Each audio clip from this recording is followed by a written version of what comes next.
The boy named Temüjin. The wind on the Mongolian steppe cut like a blade. Endless plains stretched in every direction, broken only by the silhouettes of horses moving against the pale horizon. It was in this land of harsh winters and unforgiving summers that a boy named Temüjin was born in 1162. His life began not in power, but in hardship. His father Yasuge was a tribal leader, respected, feared, and constantly defending his people from rival clans. But when Temüjin was just 9 years old, Yasuge was poisoned by a rival tribe after escorting his son to claim a bride. The boy returned home to find not only grief, but betrayal. His clan, seeing no strength in a fatherless child, abandoned his family. Temüjin, his mother, and his siblings were left with nothing. They ate roots, hunted small animals, and endured nights so cold they thought death would come before dawn. This was not just survival, it was training. Every freezing wind taught Temüjin endurance. Every empty stomach taught him patience. Even as a boy, he learned the most brutal lesson of the steppe. Loyalty was rare, betrayal was common. When his half-brother Begder threatened his family's survival, Temüjin killed him.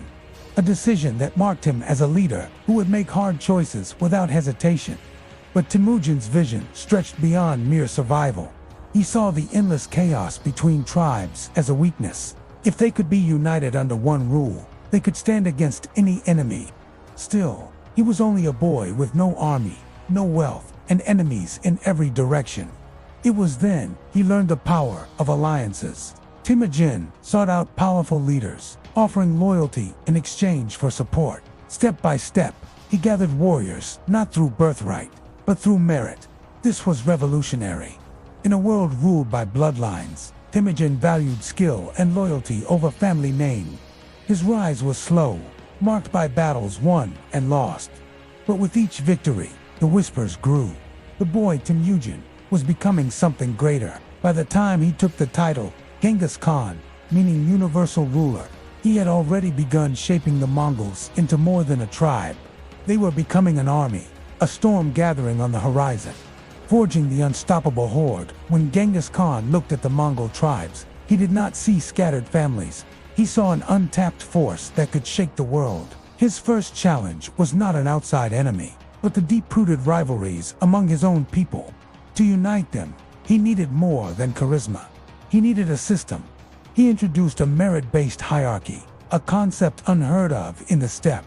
Rank was no longer determined by noble birth, but by skill, bravery, and loyalty.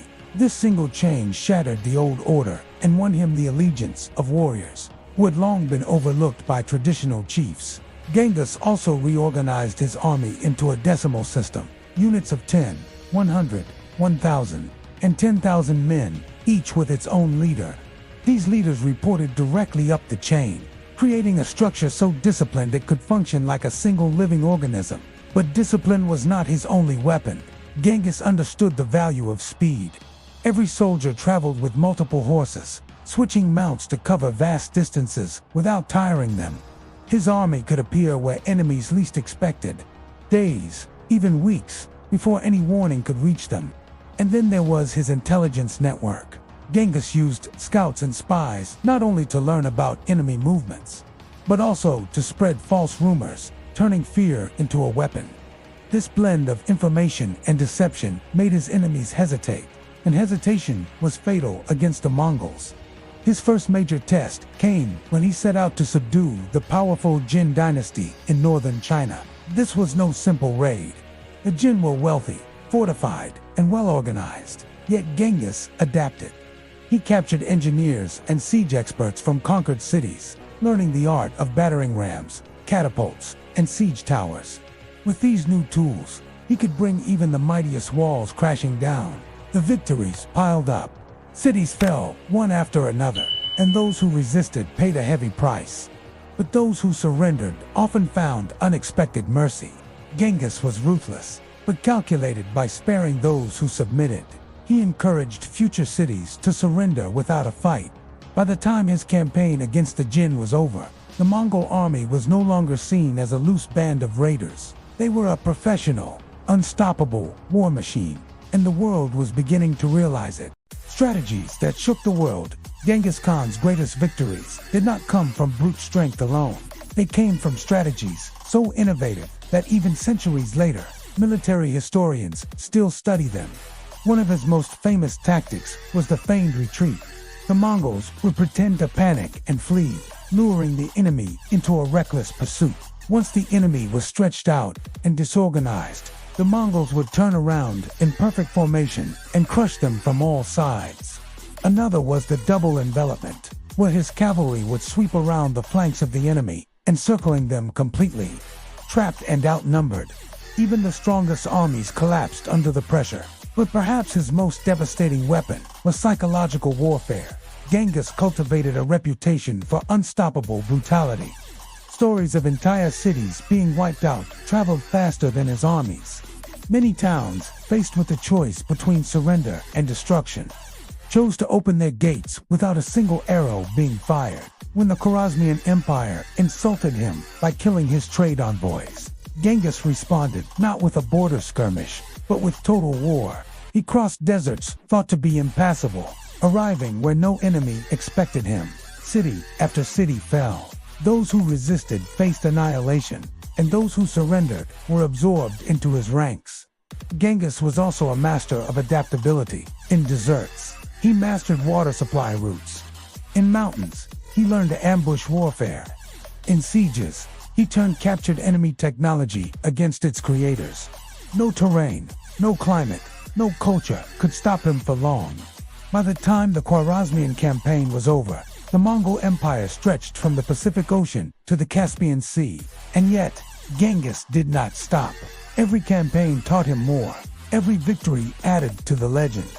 The empire that changed history by the height of Genghis Khan's reign. His empire was the largest contiguous land empire in history. A realm that connected the farthest reaches of Asia with the heart of Europe. But his legacy was more than conquest. Under his rule came the Pax Mongolica, a period of stability that allowed trade, travel, and cultural exchange across the Silk Road. Merchants could carry goods from China to the Middle East under the protection of Mongol law. Ideas, inventions, and knowledge traveled as freely as caravans. He established a written legal code, known as the Yassa, which applied equally to every subject. Religious freedom was guaranteed. Buddhists, Muslims, Christians, and shamans all lived under the same sky without persecution.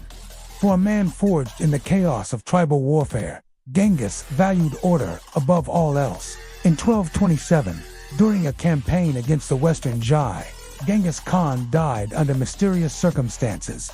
The exact location of his burial remains one of history's great mysteries. His empire was divided among his sons and grandsons, who carried on his conquests, pushing Mongol banners into Eastern Europe and deep into the Middle East. Centuries later, his name still carries the weight of awe and fear. To some, he was a destroyer. To others, a unifier who brought order to a fractured world. But no one can deny that an outcast boy from the Mongolian steppe reshaped the map of the world through vision, discipline, and an unbreakable will. And perhaps that is the true story of how Genghis Khan conquered the planet. Not with sheer numbers, but with an idea that unity, speed, and relentless determination could overcome even the most impossible odds.